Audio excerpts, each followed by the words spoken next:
So think about the last 10 years, and we all know a lot of things have changed. But I'm going to start with Michael Gorman. What are the three biggest changes that you've seen in the AEC marketing and business development in the last 10 years? Thanks. Well, I've thought a lot about this because I didn't want to start the discussion on a negative note, but Tom's slide about the lack of innovation in our industry didn't help my mood this morning. We've made some strides, but I think they have been really baby steps in our ability to promote not only our firms, but even more importantly, what we do as an industry, which is incredibly important.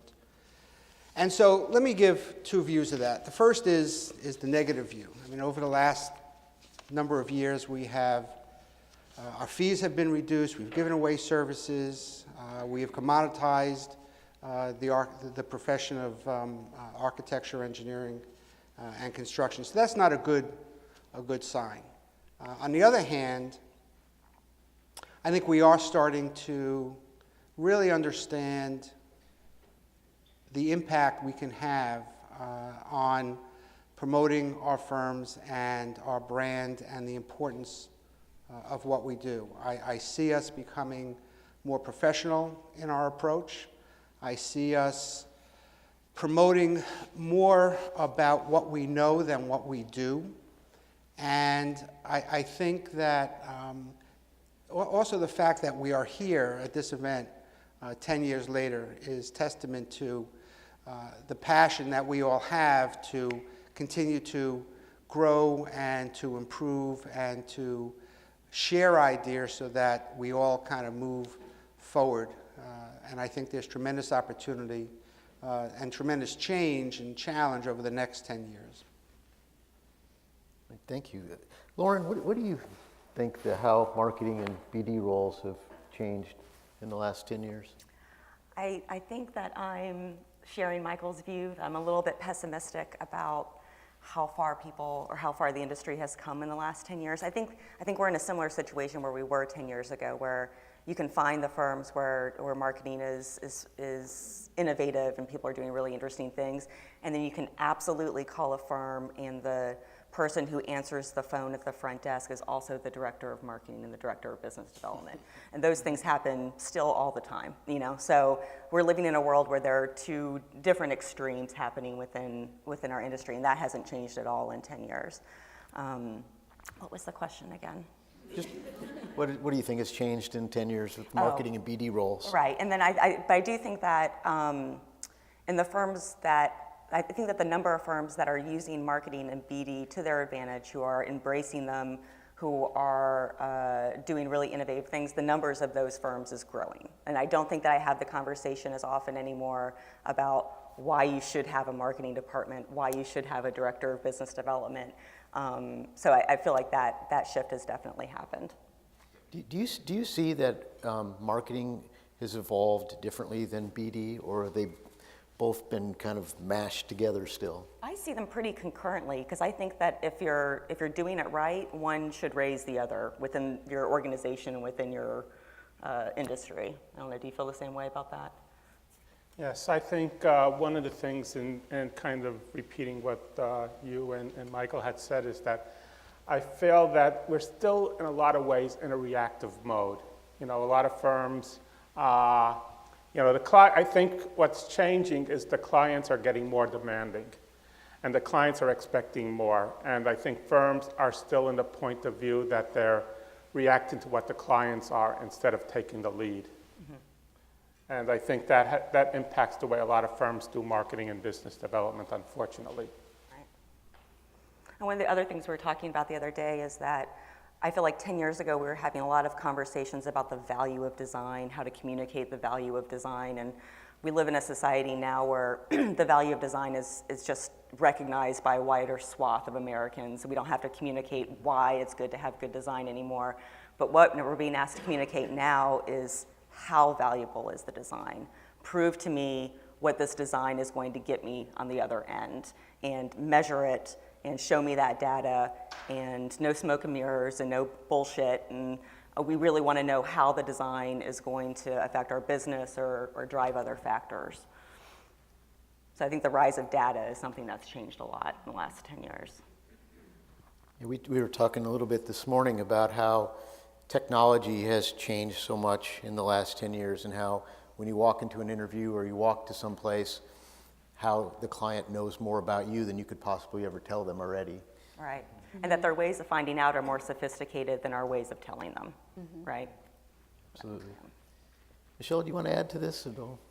Well, I mean, the one thing I've noticed too that hasn't changed, but I think it's sort of authentic and is helpful, is that it still goes down to personal relationships, right? So you go into this office, it's about you selling the firm and promising the good work, the good design. I have people who work in business development close to my family, and it really just, to me, I use it as a comparison with AEC because there are some parallels, and the one thing I always say, it really goes down to the relationship, and it really goes down to what you're promising and what you will deliver. So, you know, it's a constant, ever-changing, circular pattern. And the dialogue is different than in the last 10 years. So 10 years ago, it was a monologue. You stood there and you told them. Now it's a dialogue. It's a two-way conversation, and it's really flexible. So I think that, to me, is part of our change. It's the discussion is still personable. It's still, a one-on-one, but the way we do it is quite different. I was glad to hear you use the word sales. I don't know why that is such a terrible word in what we do. Craig and I were talking about this morning, and he mentioned that one of the presentations that was being considered for national had the word sales in it. And there was a comment, we'll take the word sales out and we'll present it. That's what we do at the very base of what we do, is to try and find the reason why we're a good fit for a client and why a client is a good fit for us. And a good salesperson spends a lot of time figuring that out. And so, I think that I for one embrace the concept of sales. That's what I do. I've actually told people in my firm, believe it or not, that some people say, well, I'm really good at business development. And I say, your basic job is almost to treat it like an account, right? And that kind of comes from the sales background where, you're supposed to give the client 100%. You're supposed to do a good job. You're supposed to deliver and want them to do more. That's basic. That's not the over and beyond. That's the basic, that's the ground level where you start. And treating it a little bit like a sales account, to me, is helpful in that regard, because then you really value what you're trying to get out of the actual transaction or the deal, or, so. I think that's why people bristle at the word sales. Right, It exactly. implies a transaction, whereas most people are, if you're chasing transactions, you're not doing it right. Right. You have to be chasing relationships. So. Right, and it is about relationships, without a doubt. Yeah. But I think that the people that kind of, just sit there at this very superficial level and just think like, oh, I'm just going to do it for the sake of doing it, rather than there's a higher intent, right? You want more work. You want to sort of be fruitful in your firm. You want to be able to do something in 2015 that you didn't do in 2014. There are certain basics that the jargon changes, but sort of what we're doing is the same. I just wanted to get back to when we were talking about the digital. I think that has changed a lot of what we do on a day-to-day basis. And I think what it's done is obviously, as you said, that the clients know more about you than you would imagine beforehand, and there's just so much information out there. But I think it's also allowing you, requiring you to really do a lot more editing of what information is out there and getting your message through clearer. And filling the void, right? If people don't find what they're looking for when they're looking for you, then you're in trouble, because you won't get to the door. Absolutely. So what have your guys' experience been in terms of having sources of inspiration or any kind of personal things about over the last 10 years that have really helped you? And we can just, whoever wants to go first would be fine. I will totally go first, because the 10 years ago was when we started the marketing event, and it was David Korn and I who started it. And what's crazy to me about it is that there still isn't another event like this in New York. Like, this has been successful, and there are 150 people here every single year for 10 years, and no one else even comes close. And so my source of inspiration was always having to prepare for this event, right? You have to sit down and make yourself think about what's new and what's changed, who's new and who's different, how many firms have eaten other firms this year, and how the landscape has changed, and the rise of competition making chasing business more expensive. And if you force yourself to sit down and think about these things once a year, I think that brings a clarity to it. And then you get to come and hear everybody talk and get all those great aha moments that you have to force yourself into a situation to get them, right? You have to make a concerted effort to have that. I have to agree. I think a lot of what inspires me is really just the changing environment and really coming up with continually coming up with new goals and objectives. And I think one of the things is coming to an event like this, the SMPS marketing event, or this spring we had the regional conference down in Atlantic City at a hotel that's no longer in business, which is a whole nother issue, or the national conference. You're constantly, once you've done something, you've accomplished it, you can't sit back on your laurels. You have to kind of start setting new goals for yourself. I don't know how many years ago it was, but I read Jim Collins' book, Good to Great, and I think about that a lot. How do I personally move from where I am to getting better every day? And secondly is the quote that's attributed to me behind me, and that is a paperweight someone, I think someone gave it to me. I'd like to say I bought it because I was inspired, but I don't think that's true. And it's Winston Churchill, who said, never, never, never quit. And we've all had days where we just can't make another phone call. We just can't do it anymore. And I look at that, and there's something about it that says, yeah, let's not quit. Let's just keep going. And I see it all the time, and that's to me one of the things that keeps me energized, as well as the possibilities for improvement and change in what we all do. Mm-hmm. That's exciting to me. For me, what's inspired me is actually learning this field from the ground up. I started at WSP as a coordinator, and one of the first things I did to become a better marketer and to be more inspired was I started crawling around buildings that were under construction. So in the early 2000s, buildings like Hearst were being completed, and the New York Times. And I actually raised my hand and said I would like to go on these tours with the engineers. And that was kind of shocking for them to see, because they were like, you want to be an engineer? And it was like, no, I definitely want to be a marketer. Mm-hmm. But it inspired me to do a better job in how we communicate what it is the firm does. Mm-hmm. And I think for a more junior marketer, what could you do to be better at your job? Some of it, yes, it's the aha moments, it's reading great books, but actually joining your colleagues and understanding the projects that they're designing and actually walking by them and now getting a aha moment over a drawing, to me, is really inspirational. Mm-hmm. Well, great. Let's shift a little bit into the next 10 years. So we've talked a little bit about where we've been and what we've seen.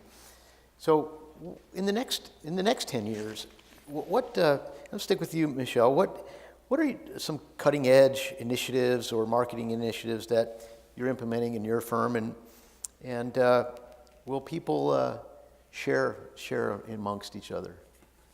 Well, at WSP, we are growing exponentially. We just doubled in size officially this week with the acquisition of Parsons Brinkerhoff. And so one of the things that's really come up is the use of technology and sort of creating the community within.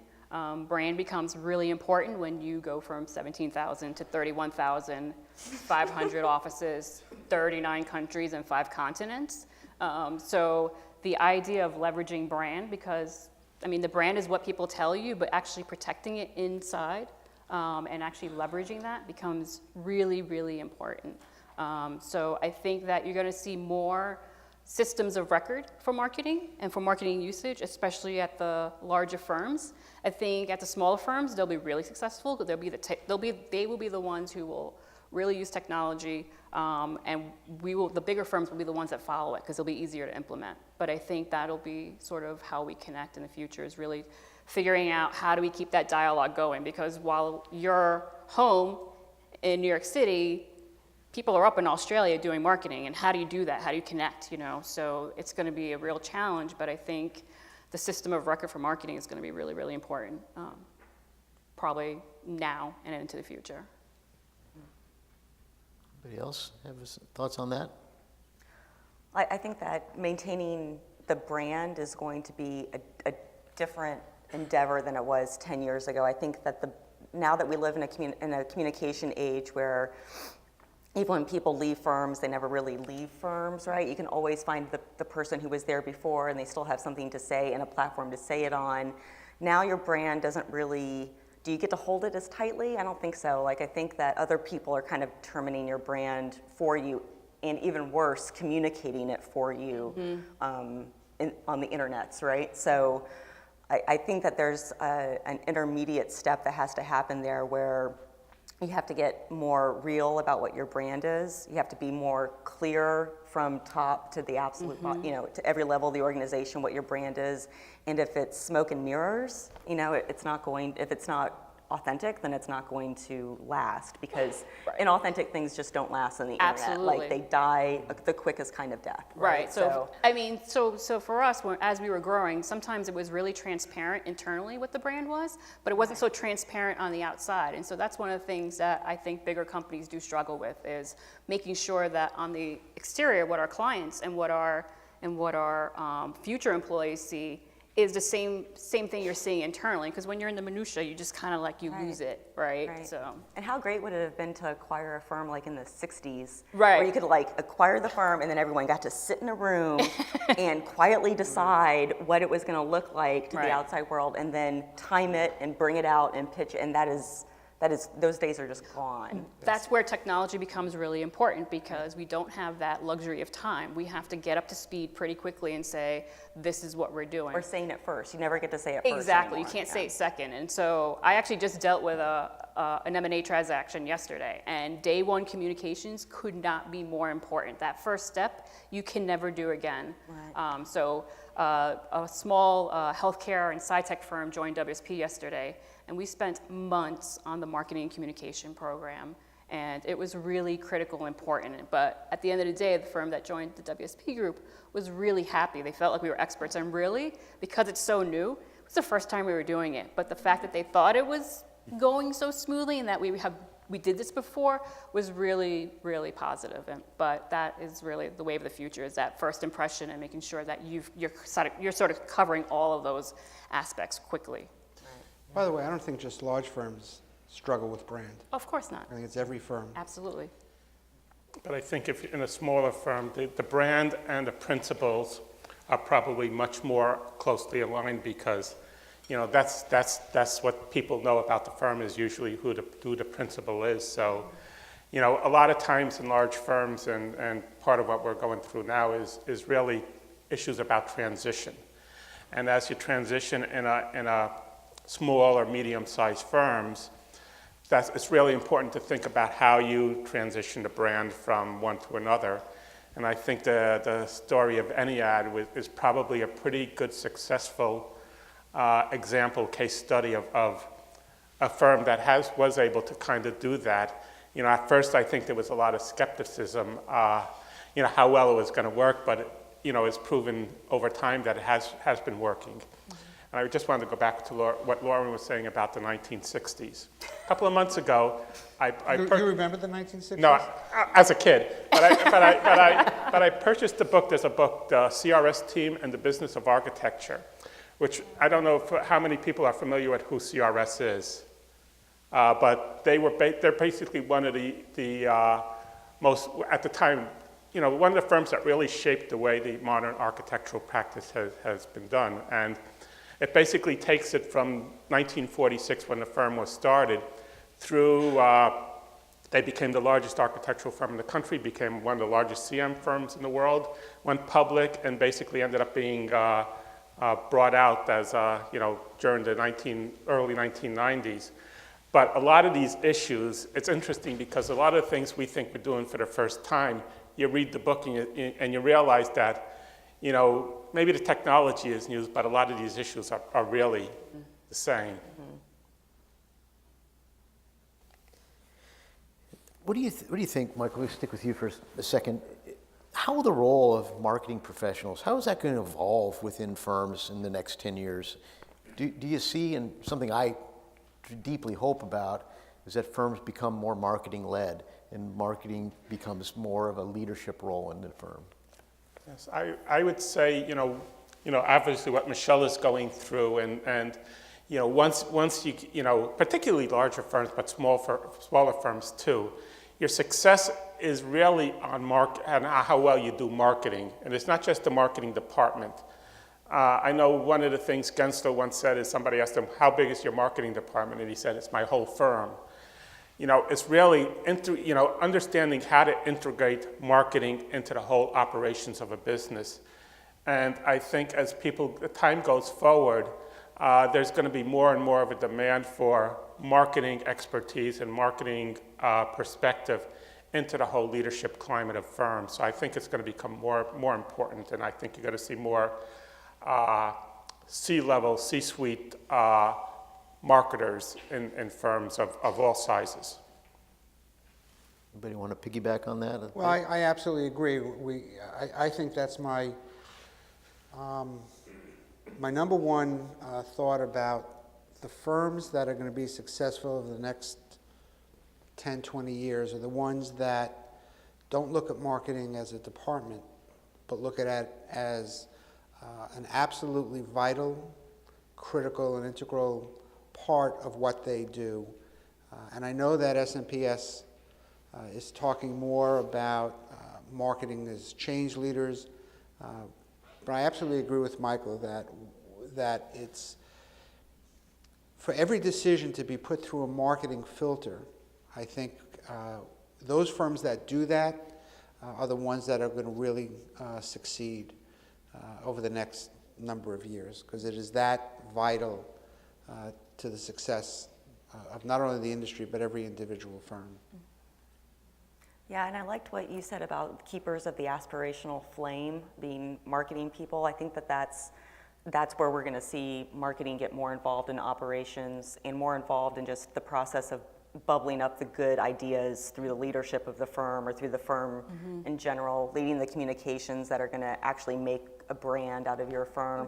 And also marketers are also the place where the history of the firm lives too, and that's always becoming more and more clear to me that, you know, you would think that in some ways it seems strange that the designers aren't holding that, but they're not, right? Because they're always on to the next thing, and marketing are really the people who keep those stories and keep them fresh and share them around and stuff. So I think as a part of operations, that's where we're going to see a lot more marketing and BD involvement. To jump onto what Lauren is saying, I'm seeing that now. I'm seeing marketers at the operational table now helping out with things like mergers and acquisitions and helping out with technology for just marketing, and that just being one segment of the business. So years ago, it used to just be all about proposals, and you did your proposals, and you did more proposals when you were done with your last proposal. But now, you know, as a marketer, you could actually decide what kind of track you're actually interested in. You could decide if you're that content specialist and you really want to help drive that. If you're the knowledge management person, you could decide that you want to do that. If you are interested in moving a brand through a transitionary period where it joins a particular firm, whether it's small or large, that's going to become its own field too. And I think we're seeing a period of change because the industry is consolidating right now. There has been a fair amount of change in the last couple of years, more so than ever, between the AEComs, the WSPs, the Stantec's, the Atkins. So those firms that succeed are going to have marketers at that level helping them out, without a doubt. The industries that are the most innovative are media and technology, and if the door to media and technology into your firm is really communications through your marketing department, then the way we're going to integrate those innovations is through marketing and BD in the firm also. I mean, for me, I always feel like I'm constantly learning, and one of the things I look at is outside of the industry into the media market to things and seeing what their global technology officer is for GE and trying to understand that, and then just bringing those ideas back because they're really helpful at the end of the day. And someone's already testing them out in a successful way. A favorite quote of mine is from a book, Selling the Invisible, which is, to paraphrase, if we sold our services the way GM sold, or General Mills sold cereal, we'd have more work than we know what to do with. Right. But for some reason, we don't do that. Right. We don't do that, right. And, I think that because for me in particular, I work at a really large firm, I've been looking at these companies because it's, it's like, well, what's working really well and what's not working really well, and how can I apply that here? And sort of make that wow statement. So that's the aha moment for me about daily inspiration. And to Lauren's point, has anybody seen any of the invoices that your firm sends out? Can I just see a show of hands? Who's seen that? More than I thought, quite frankly. So, I was going to say, the other thing that I think is going to change, and is part of the digital revolution, is I think we're going to get more analytical with marketing in this industry. It's been, I think, traditionally very seats to the pants. I've judged the MCAs probably a half a dozen times, and part of what they ask for is what are your measurable results? And a lot of traditional marketing, putting out a brochure or a newsletter, there hasn't been a lot of real quantifiable results. I think with the web, it's obviously, you have Google Analytics. You can find out what pages people visited, how long they stayed, and a lot of other things. And I think the whole area of really analytics and marketing is going to be taking a bigger place on the stage. And within the design and engineering fields also, there'll be a correlation to that, where data is driving those projects also. And most firms right now do not track any ROI. Right. They're all about, we're going to do content marketing. But if you ask if you try to figure out what the percentage is of people actually doing an ROI to their leadership, it's less than 50%. Yeah. So that shows you the kind of transitionary period that we're in right now. Right. Well, let's shift a little bit again, and let's talk about SMPS. And you, all four of you, have been very active in SMPS for a long time. And what do you remember about SMPS 10 years ago? I think it was 10 years ago you had the national conference here in New York. I was fortunate enough to come to it. So maybe, Michael, what do you remember about SMPS 10 years ago? And I think, obviously, we had the national conference, and we were planning the first marketing event. And, it was a big risk for us to really start this, because the outlay of money we needed to rent a space like this, and our finances weren't very, very well, so it was a great leap of faith. And obviously, with Lauren's dedication and inspiration, the first one was more successful than we ever thought. We had budgeted a certain amount of money, and we killed it. We killed it. Yes, sponsorship and everything. But I think we are evolving over time. One of the things that makes SMPS and this chapter very fresh is there is an entrepreneurial spirit. It is a place for people to try things. The marketing event. We have the leadership group now that really is a grassroots thing, the Coordinators Club. These things really have come out of grassroots initiatives. And, it allows people to really think entrepreneurially, and I think that helps you in your work at your firm. Yeah. Mm-hmm.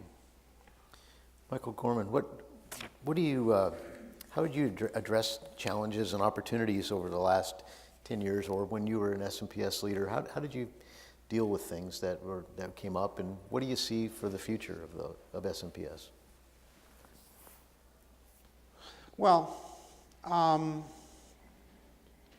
think it was 10 years ago. I was involved with a group of very committed and dedicated people to start a New Jersey chapter. And we knew that there was a significant difference in not only a client base, but in the way business was done between New York and New Jersey. And we saw that, or felt that there was a real void in New Jersey, because we had to continually come to New York. And to use a phrase I think Michael just used, it was grassroots. We really didn't know what we were doing. We had a 3-year plan, which I think was SMPS regulations. We had to be was it a co-chapter or whatever the term was, to New York, and we figured after 3 years we'd be our own chapter. And after 1 year, I remember someone got a call from New York and said, we can't help you anymore. It's too much work to do what you need to do, so why don't you become a chapter right now? And that was really gratifying to see that we were able to take an idea, and I think there were 6 of us, through a lot of hard work and a lot of meetings, both early morning and late at night, and putting on our first panel discussion and seeing that the room was packed was really very, very gratifying. And I think that, from my perspective, SMPS, and maybe it's because of I'm just focusing on different things that SMPS has to offer me. For some reason, the whole issue of how to do an SF330 was getting a tremendous amount of play, and that seemed to be such a mysterious. Is it SF254? Well, yeah, well, that we knew we knew how to do it. You already mastered that one onto Right, the it was the 330. 330 that was giving everybody trouble. Lots of those to steal. But now it's much more, there are more conferences and more information for senior people, for legacy people, if you will. And so I think SMPS has kind of moved forward with us all, and I think there's opportunities to do even more in the future. I think that when we started this event, one of the things that we were aching for was another place where we could just get everybody in one room together, and that was, it was a precursor to social media, is what it was, because we all wanted to be in the same room together and just chat and just share our ideas, and we wanted to keep it for a whole day so that we could be free for an entire day and go over the course of several hours and learn and talk with each other. And I think the thing that's changed the most is the lack of paper. Like, the amount of paper that was on my desk 10 years ago is astounding. And the amount of paper it took for SMPS to communicate with its members was, postage was like expensive. This line item thing that was just incredible. And the fact that communication has become so much easier, I almost can't believe how drastic the change is, because it seemed very natural and very quick, but it is drastically different than it was. So I think we spent like about $10,000 a year on postage. Right. Which was half of our budget. Yeah. Yeah. Which is why we were in problem. Which is why we were having problems, which is Yeah. why we started the marketing event, so. You could blame the post office. To jump into the conversation a little bit, the one thing I've found about SMPS is that, for me, it felt like as I was growing, SMPS has been growing. So this last decade has been pretty interesting. Lauren started TME. I was part of the committee that started the drinking event known as Spirits with SMPS. So Drinking event. that was our non-paper venue to get connected to. But I do, all jokes aside, I do feel like that there's been tons of growth in the last decade. And so in the spirit of entrepreneurship that Michael mentioned, if you're that type of marketer, it's been here for you. So you just gotta hold on and go for the ride with it. So, and I think there aren't many groups that you can do that with, really. And we're the people it's the actual people who are members of the industry who are doing the teachers. Exactly, Also. Like right. we never really went outside to find some expert to tell us what to do. We always used the experts who were already here to Right. learn It was from. it was peer-to-peer teaching, which is Right. also More valuable, I think. more valuable to Yeah. us, exactly. Yeah. Well, as past board members and leaders of SMPS, I'm going to give you an opportunity to challenge the next 10 years.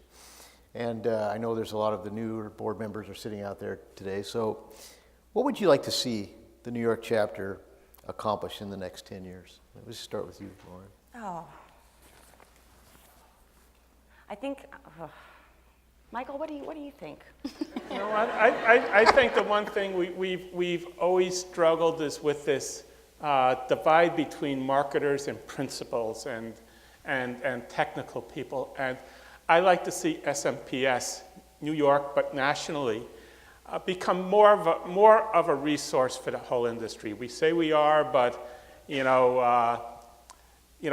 a lot firms need to know, and a lot of people within firms need to understand the whole marketing perspective and how that impacts what their firms do and how they need to approach their work.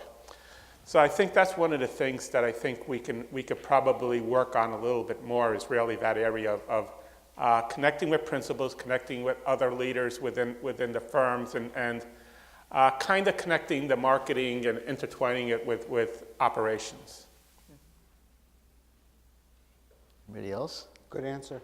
Yeah, I think I agree with Michael. Yes. That's right. Thanks. At the rate we're growing, we'll probably have a virtual conference. One day we'll have those engineers and principals who are lazy to come here because they'll be watching this at their computer one day. That's what I was going to say. Like, video is actually one of the things I was thinking would be the Yeah. next step, but they're already here. So All right, exactly. Right. So holograms. Yes. Do you see, Hologram though, Julie. with the influx of millennials coming into the workplace now, a need for more virtual or different ways of communication? Yes and no. It's interesting that we keep talking about the virtual world, but the company that really embodies this virtual world, Apple, is building a headquarters where they can keep 12,000 people, employ 12,000 people in one place. So it's kind of a contradiction how much. I still think people need to get together. I work on the national level. I've been on the MCA committee, the certification committee, and a couple of others. And no matter how much you try these teleconference calls, it's still not the same as being in a room with a bunch of people. Also, it's tough to get a millennial to pick up the phone for the teleconference Yes. call. So I keep hearing a lot about how collaborative people of the generation below me are, and keep seeing exactly the opposite of that. It's selective collaboration, collaboration on your own terms rather than a true reaching out to other people. I think marketing helps to drive culture inside the company. We haven't really talked about culture, but living the values, living the brand, exuding, getting those values out of our technical coworkers. Part of that appeals to anyone, regardless of age. So I think that is always going to be a mainstay, quite honestly. Right. So I know there's a lot of SMPS members here, but there's probably some that aren't, some people that aren't. If you could maybe speak to them about how can they get, why would you join SMPS, and what value, and what do the existing members, how can they get more value out of their membership? Oh, I think you just have to show up to everything. I think what makes SMPS special is that we're all sitting in firms where we're the minority party in that firm. Like there should be way more architects than marketing people at your architecture firm. And the SMPS is the way where people can connect. And it's also a strange industry where, there are people building, tiny little projects and mega airports and entire cities and everything in between there. And the way you do business is there are an infinite variety of ways to do it and no right one. And the only way to learn about how other people are doing it from their cocoons is to show up and talk to them face to face. And I think the more that you do that, it's the best good thing that you could do for yourself professionally, I think. Anybody want to piggyback on that? I don't think that's a big revelation. Participate. I think in any organization, if you see yourself as a consumer, you're not really going to get a lot out of it. You need to participate. You need to be a participant. Join committees. Join as many committees as your time allows you to, but not so many that you get overstretched. Different committees in different areas, because that helps you kind of, helps your learning curve in different areas of marketing. I would say, again, to participate. I started out as a coordinator in the industry, and the first two committees I joined were membership and programs, and membership was a great way to get in touch with other people in the group, and program was a great way to start understanding the industry and talking to actual clients, and then bringing that back to the firm. So there was me as the marketer for my firm, and then there was me, as just me, and that was really helpful, and that was really what started me off in SMPS. So. One of the things that I always enjoyed about this organization is the willingness to share. And I belong to other organizations where it's not so much that way. When you go to an AIA conference, there's trade secrets or whatever you might want to call it, but nobody wants to talk about what they're doing and why they're doing it and how they're doing it well. But then you come to SMPS and everybody wants to share, and you can learn so much from the people in the room. I always like walking into an SMPS room because you're never the smartest person in the room. There's always somebody there that knows way more than you do. What about a vision for SMPS? Okay, yeah, I put that question in, and it's kind of like, I know we always learn that storytelling is the strongest form of communications. This might be science fiction, it might be science fact, but imagine yourself, it's Thursday morning, August 8th, 2024. You and 1,500 of your closest friends and colleagues are at the opening session of Build Business in Honolulu, anxiously awaiting the keynote by the internationally famous motivational speaker, Andrew Weinberg. As you sit there waiting, the lights start to dim, and onto the stage walks Conference Chair Catherine de Mercurio and National President Julie Pampuk.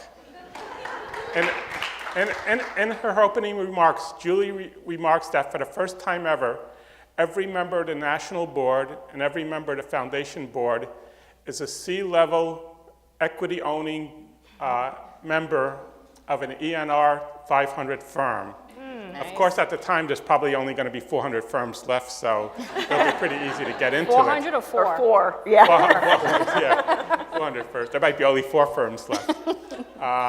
And that this accomplishment has shown how marketing has become an important integral part of AEC firms locally, nationally, and internationally. And finally, before getting the keynote, Catherine reminds everybody that the gala tonight will break with tradition. And instead of being a black tie affair, it will be a luau on Waikiki Beach, where Michael McCann will be receiving the Well Cox Marketing Achievement Award.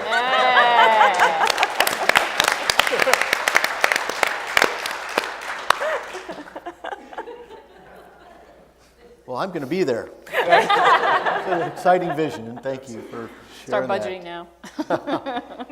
Well, we've kind of reached the end of the structured questions, and so we'd like to take some questions from the audience. And you know, it's not often you're going to get all 4 of these guys up here in one time, so please fire away. I think the question is, what do you see that they will need in the roles as they move into the future as BD and marketing professionals in the future?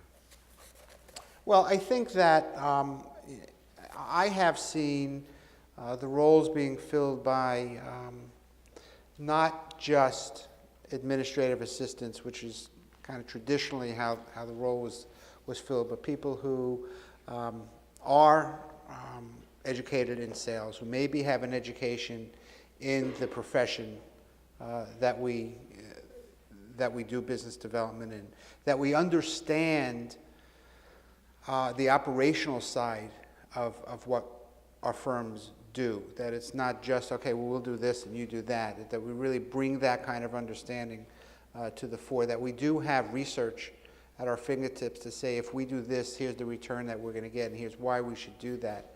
To understand more and to explain more the philosophy and the emotion of why people buy, and not just how we design or how we want to sell. So I think the more information at a higher level that we can bring into the firm, the more we will naturally become integral to the success of our firms.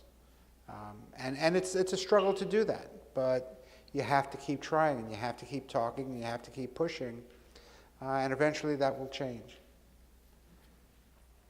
I think it's going to be a matter of building trust. Mm-hmm. I think trust is going to be the key more than the MBA is. Mm-hmm.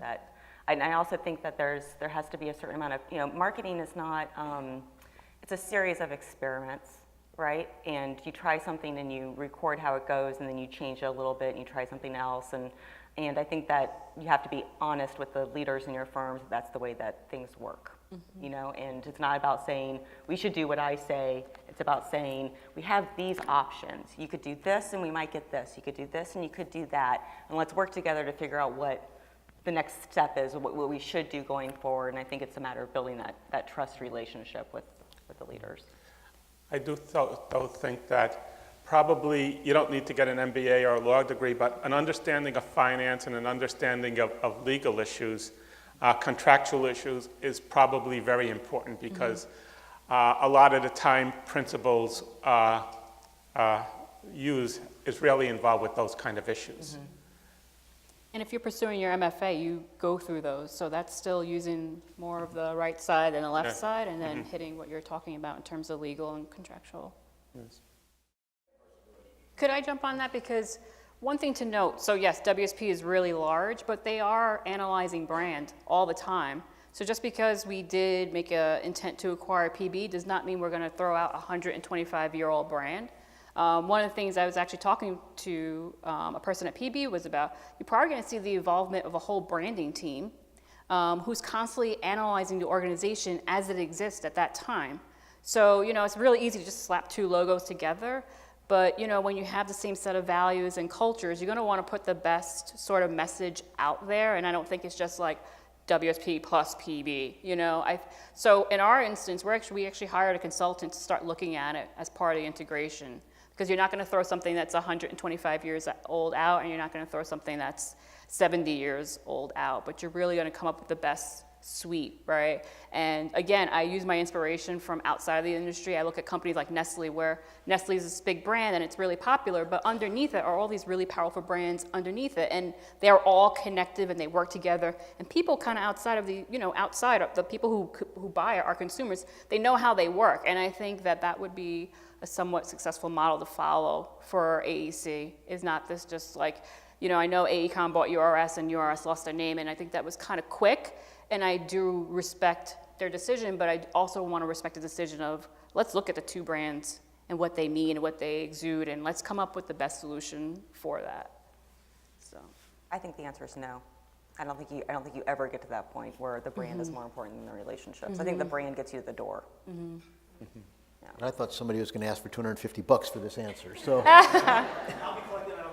well, to Lauren, to your point, it is a relationship. That's why you don't throw those brands Right, out, exactly. right? So I feel It's a like representation of that relationship. exactly. So the question is basically, how do you recruit and retain and teach people to move through this industry in the future? I think there's two answers. One is obviously, as professional services marketing in this industry, but just in general becomes a bigger thing.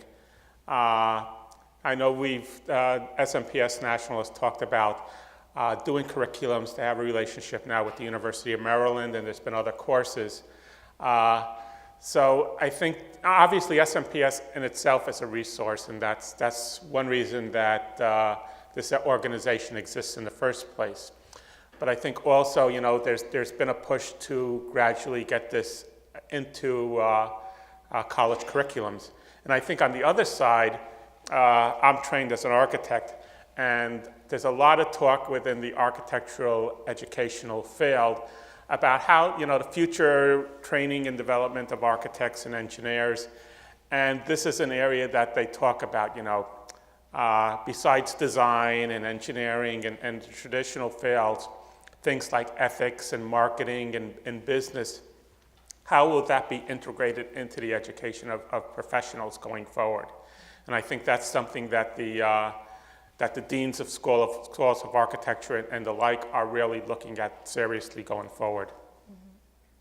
Well, your point is very encouraging about architectural schools finally understanding the fact that it's an entrepreneurial profession, and that you need to have courses on business or entrepreneurship or anything other than just a technical aspect of architecture or engineering. The other thing I will say is that I think each firm's going to look at this a little bit different. I see real value in someone who has a degree in communications, who might have an interest in design or architecture. I think that could be a tremendous asset within a firm to keep the message fresh, to maybe change the message a little bit, to talk more like real people talk than the way architects talk or the way engineers talk, which has a tendency to creep into our proposals a little too often. I'll get back to what I said earlier. I don't think there's anything wrong with getting a very successful salesperson that sold, let me use the base example, used cars. Yeah, you need to change your message, you need to understand our industry, but there is something about the profession of sales that we shouldn't turn our backs on just because it's a five-letter word. It's a five-letter word. So I think there are a number of different ways into it, and I think we're going to start getting much more sophisticated in looking at those types of expertise that can have real value to the marketing effort. Yes, and I think, as I mentioned, that a lot of these initiatives are being done at the national level. So, and this has been evolving over time, getting professional services, marketing courses into marketing curriculums. But I don't think it'll just be solely AEC, but I think it'll probably cover a range of professional services, from management consulting to accounting to legal, that really understands, like Michael was saying, selling the invisible, because all these industries have similar challenges. And when I think you look at the number of people who market these, it's probably in the hundreds of thousands. So it's a big enough market that people will, we feel people will eventually look at it more seriously. And you're right. When I went to school, I actually have a degree in marketing and business management. The only thing that was translatable to my career was statistics and using Deltek, and that's about it. Everything else has been here and real world. So, to Michael's point, as it gets bigger, we can kind of maybe drive that at the national level through the foundations. See, I was going to say the opposite. I feel like I don't understand why you would go to school for anything that specific, right? Like. Well, I started as an accounting major, and I was like, no. Oh, okay. So. That's different. Right. Well, I think we've reached the end of our time up here today, but I want to encourage you to if you have other questions, to pull these guys aside. They're very personable, and talk to them in between sessions. Tonight at the post event, please ask them additional questions and see what you can learn. Thank you. Thank you. Thank you, Craig. Thank you, Lauren. Thank you, Michael. Thank you, Michael. Thank you, Michelle.